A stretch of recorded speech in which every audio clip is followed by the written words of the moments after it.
Hello everyone, my name is Matty Mojo and welcome to my channel. This is a honest review of Daymare 1998 because the first section of this review is going to look at other reviews. There's a lot of oddities around the reviews of this game. Let's cast our mind back a bit though to start with, back to 2017 in a GameSpot article which talked about the game and what it was going to turn into. The developer was a studio called Invader Studios, and they were working on a Resident Evil game, and a small group broke away and they started to develop their own game, which morphed eventually into the one we are reviewing today. In Steam itself, Daymare is rated mostly positively and comes across at a price point of New Zealand $37. The game itself is a third-person survival horror with hardcore survival mechanics and hard-to-kill enemies, etc, etc.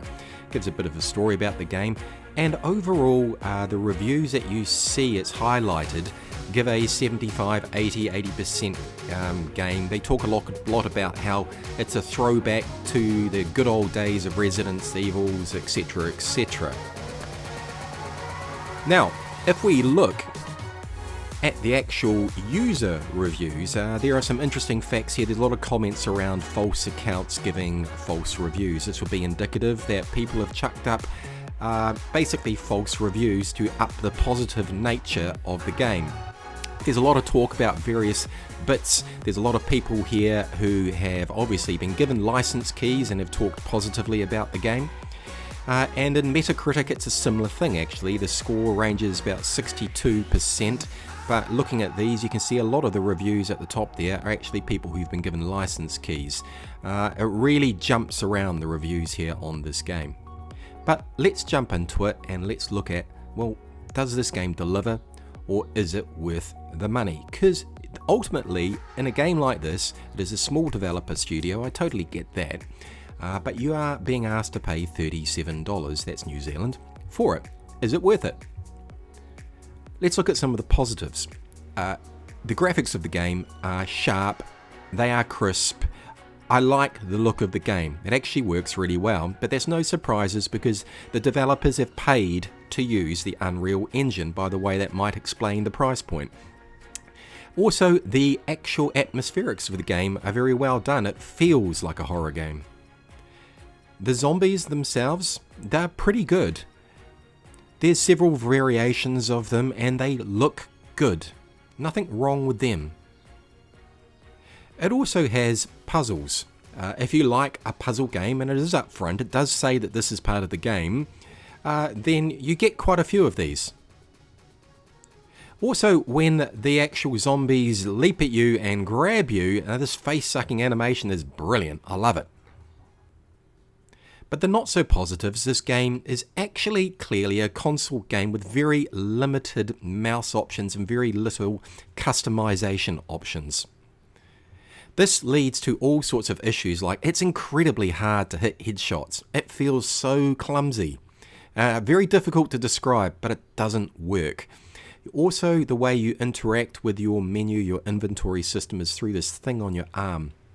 It's hard for me to describe how clumsy and how unuser-friendly this is. You can only use your keyboard arrows to move around and using the F and the Q key. You spend large amounts of time shuffling stuff and trying to figure out how to work your inventory system. It seems like you spend a lot of time looking at that screen right there. The thing that really does my head in though is the blood animations. They're truly appalling. The blood doesn't even look like it's coming from the body. It looks odd and drives me up the wall. The interaction point of the various things that you need to interact with in the game, because is off to the left of the screen, because it's an over-the-shoulder game, the interaction point is to the left of your screen, as is your character. It just doesn't work. Also, the character running animations aren't too bad, to be honest, but your character is glued to the ground. You have no hopping or jumping ability, and when you're playing games like this, just drives me up the wall. I feel like I'm trapped. the game is very linear. It feels linear, and people might say this is a good throwback to the Resident Evil days, but in this day and age, games that are so linear just don't feel right. It feels like you're trapped, and it just didn't work for me. I'm sorry, it just didn't work for me at all. Let's look at a little clip here, just to run through a couple of aspects. The zombies themselves are meant to be super hard to kill, and yeah, if you get close to them they will leap forward and grab you, but they're not hard to kill at all. You don't have a melee option, you just have to pistol whip a lot of them, and these zombies are slow, they are clumsy, and the game is far from perfect. Look, the zombie here, for example, is trapped in a fence, so to save ammo I'm going to pistol whip it. Oh, get a bit close, it grabs me. Push it away, that's great. Move back, use my gun. Oh no, I can't, I'm trapped in the actual railing itself. This repeats and rinses because I can't get away, and slowly but surely my health is going down because it's sucking the life out of me. No matter how much I love that animation, I don't want to be killed here. I pulled my gun to see if I could shoot my way out, but no, it is game over. The absolute worst part of the game by a long shot is the cinematics and the scripted scenes. They are truly appalling.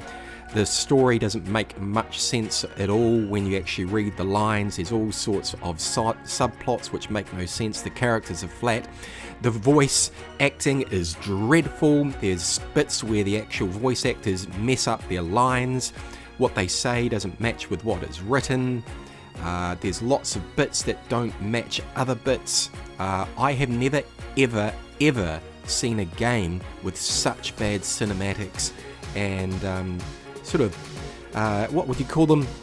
You know, the bits that tie the story together. It just is appalling. I could go on about this for a long time. But I want to run through just a minute and a half of a clip here to show you this is what the gameplay is like. So the very first thing is I'm trying to sort my weapon out here, and I keep dropping my magazine.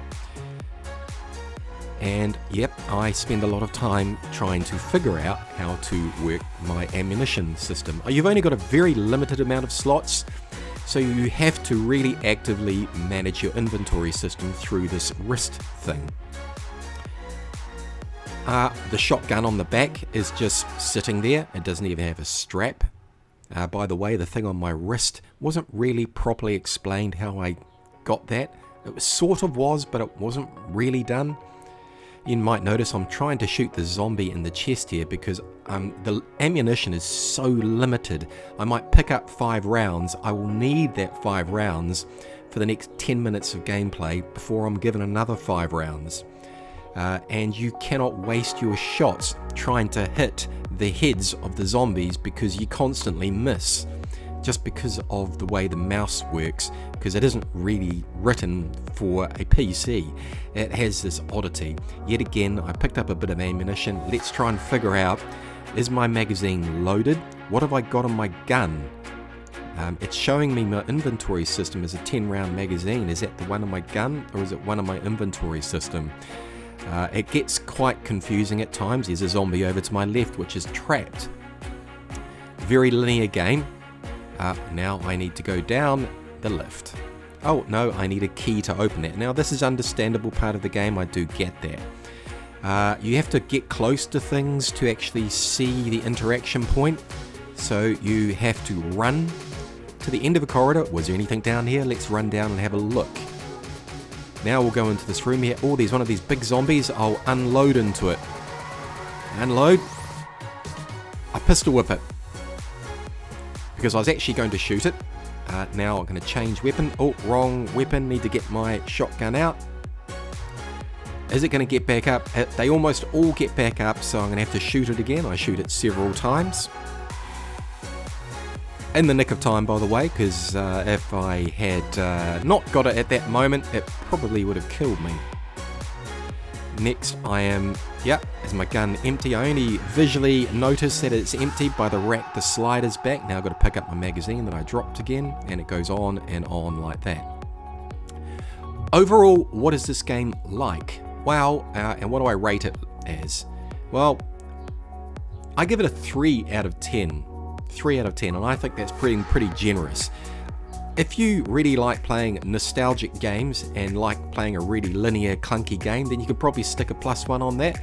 If you're a massive Resident Evil fan, because there are a lot of throwbacks to Resident Evil in this game, you can probably stick another +1 on it. So maybe it's worth a 5 out of 10 if you really are a sucker for punishment. But it's pretty bloody dreadful. Anyway, look, thanks for watching. Tap out that like button and consider hitting the subscribe button. We much appreciate it. And I'll see you in the next chapter. Thank you.